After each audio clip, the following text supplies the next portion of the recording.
بسم اللہ الرحمن الرحیم۔ السلام علیکم ورحمۃ اللہ۔ Dear truth seekers, cross check 360 کے پلیٹ فارم سے میں ہوں طاہر خیام۔ ناظرین،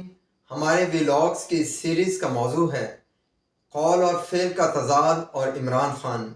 قرآن و سنت اور ناقابل تردید حقائق کی روشنی میں۔ معزز ناظرین، جیسا کہ آپ جانتے ہیں، کراس چیک 360 کا پہلے دن سے یہ عہد اور عزم رہا ہے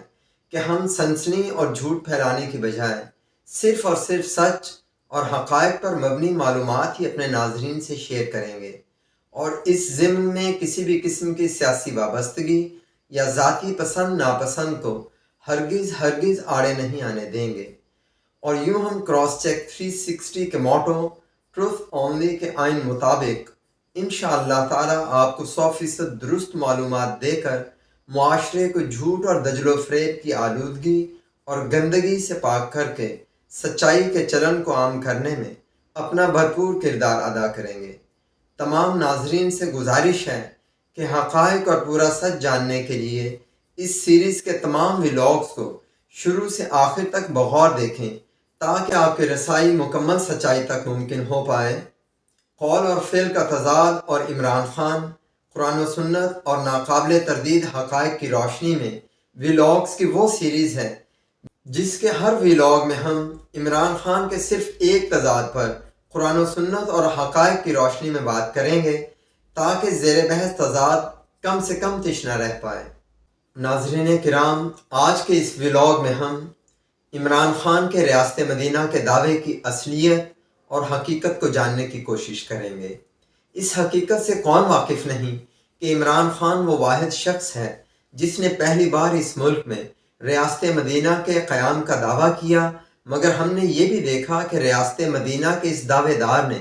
کس طرح حقیقی ریاست مدینہ کے مثالی نظام کا اپنے بھونڈے، مکروہ اور غیر شرعی کردار اور بدترین نظم و نسق کے ذریعے اپنے 3.5 سالہ دور اقتدار میں پورے اہتمام کے ساتھ بار بار تمسخر اڑایا۔ معزز ناظرین، ساہیوال سانحہ میں ایک بے گناہ اور معصوم خاندان کا بہیمانہ قتل عام ہو یا انتہائی گھٹیا اور مکروہ شخص خاور مانیکا کے ایما پر پاک پتن کے فرض شناس اور دیانتدار ڈی پی او کے ساتھ کیا جانے والا انتہائی جاہلانہ اور شرمناک برتاؤ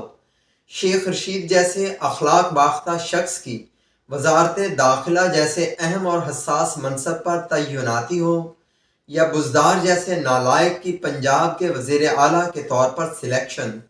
انڈیا کی جانب سے مقبوضہ کشمیر کی خصوصی حیثیت ختم کیے جانے پر خاموشی اور مجرمانہ غفلت کا مظاہرہ ہو، یا ٹرمپ کے ساتھ مل کر مقامی اور بین الاقوامی سیاسی ساز باز می ٹو اور میرا جسم میری مرضی جیسی بے حیائی کے علم بردار تحریکوں کی پس پردہ حمایت اور سرپرستی ہو، یا ایاک نعبد و ایاک نستعین سے شروع ہونے والے سیاسی مجروں میں اپنی ہی بہن بیٹیوں کا نیم برہنہ ناچ گانا اور بدترین استحصال، پنکی جادوگرنی سے دوران عدت نکاح کر کے حدود اللہ کو پامال کرنے کا کفریہ فعل ہو، یا اس نکاح کو خفیہ رکھنے کا غیر شرعی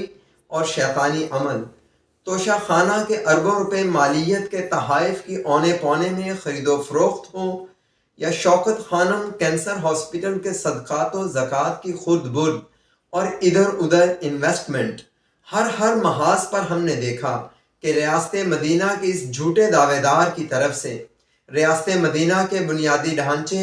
اور تصور کی دیدہ و دانستہ طور پر دھجیاں اڑائی جاتی رہیں، اور ڈٹائی کا عالم یہ کہ ساتھ ساتھ ریاست مدینہ کا راگ بھی یہ جھوٹا دعوے دار مسلسل الاپتا ہی رہا۔ ناظرین، قول اور فعل کے اس کھلے تضاد کے باوجود اب بھی قرآن و حدیث سے ناواقف عوام کی ایک کثیر تعداد اسے کوئی دیوتا یا خدائی مسیحا سمجھنے کے خبط میں مبتلا ہے۔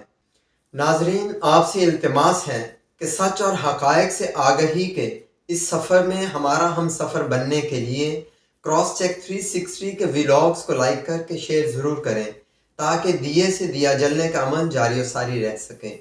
انشاءاللہ ملتے ہیں اس ویلاگ سیریز کے اگلے ویلاگ میں۔ شکریہ، فی امان اللہ۔